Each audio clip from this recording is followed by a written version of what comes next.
speaker communicate through emotion. And for the longest time ever, I couldn't understand it. How do you communicate with emotion? You communicate with words, with gestures.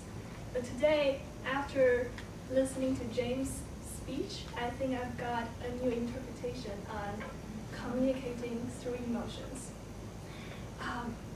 Throughout this whole speech, I just felt that James was not telling us a story verbally. I felt he was telling us through his feelings, through his love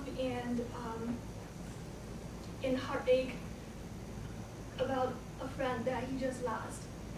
I was transformed from just being an audience sitting in a seat to a participant who was at the funeral at that time witnessing James delivering the speech. I could feel him tiptoeing into the funeral, hearing the rubber soles of his leather shoes gently touching the marble floor, and I could feel his heart beating when he patted on his friend's coffin, saying goodbye for the last time. And I think James achieved this through emotion, and his emotions could be shown through two aspects: eye contact and vocal qualities. He has a very honest eye contact. It has no embellishment attached to it. It's just clear and direct. When he looks into your eyes, you can see how he's feeling, what he's thinking. So when he said in his speech that when he looked at his friend's family in the eye, he could see their appreciation. And I could feel that too, because he has this very unique, honest eye contact that just pierces people in the soul. And the second technique he used was his vocal qualities. He was playing several people at the same time in a speech.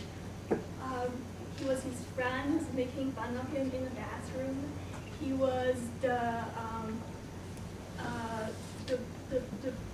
host of the funeral, inviting him to make a speech. So although he was the only person on stage making a monologue, you felt that he wasn't the only person. He wasn't alone. He was constantly engaging a bunch of people. The stage was alive. And there are some little things that we can tweak in a speech to make it even perfecter. One thing I want to point out is maybe just to have some little punchlines at the beginning, saying, okay, here are some tips I want to give to you based on my experience through the funeral. That'll make the whole speech a little more clear from the very beginning. But that aside, when you invite emotion into your speech, every nuance, every detail is just secondary. Good job, James.